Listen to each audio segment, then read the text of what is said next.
ibang mga teacher nag-iyakan kay Yusek Claire Castro. Isang high school teacher na sumasideline umano sa pagtutulak ng droga. Nag-iiyakan sila kasi nasaktan daw sila. Isang guro sa Tarlac ng pamilya ng 8 taong gulang niyang estudyante na ginahasa umano niya sa Nag-iiyakan sila dahil na-insultro sila. Arestado ang isang 36 anyos na guro matapos i-report na ginahasa umano ang isang dalagita sa Pasig City. At nag-iiyakan sila kasi hindi nila matanggap yung real talk na sinabi ni Yusek Claire Castro sa kanila.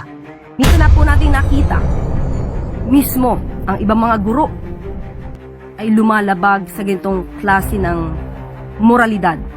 Sila minsan ay nagtuturo sa kanilang mga estudyante kung papaano maging walang modo. Ito kasing pinagsimulan yan. Etong si Yusek Claire Castro, may statement na yung ibang mga teacher daw, sila pa nagtuturo ng kalokohan sa mga estudyante. Ang salita ba? Okay, sino na? Ako, sir. Sige. Oh, very good. Bagay. Ibig sabihin ng bagay, yung pananamit. Next. Okay.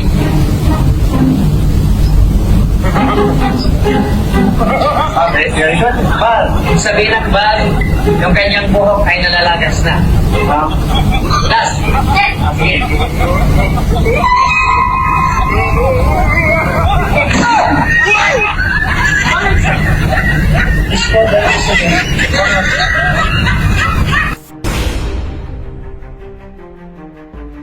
O yan, nakita nyo, di ba?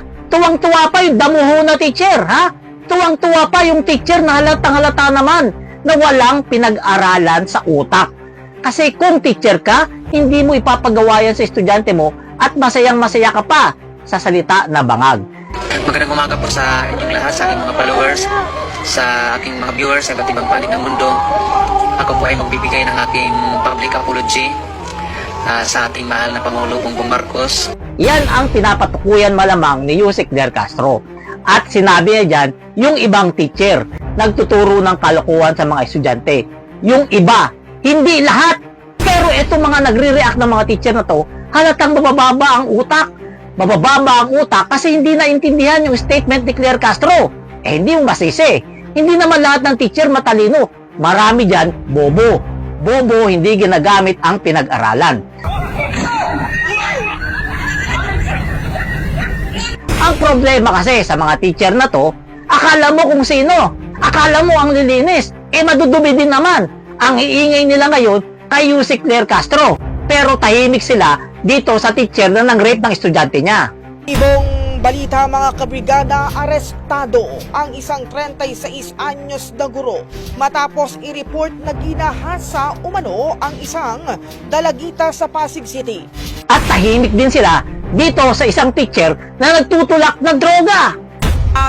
Ang isang high school teacher na sumasideline umano sa pagtutulak ng droga. kasamang nadakip ni Sir ang dalawa niyang dating estudyante. Ginagawa para ubatakan ang bahay ng guro. Yan kasi ang problema sa ilang mga teacher natin, di ba? Mga teacher na nagba-vlogger.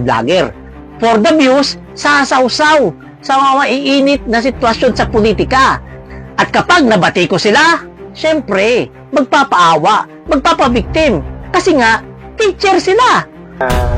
Panawagan natin as a presidential spokesperson kay Yusek Claire Castro na bawiin niya yung sinabi niya at mag-apologize sa mga teachers natin, no, na parang sinisisi pa ang mga guro sa nangyayaring karahasan sa mga paaralan.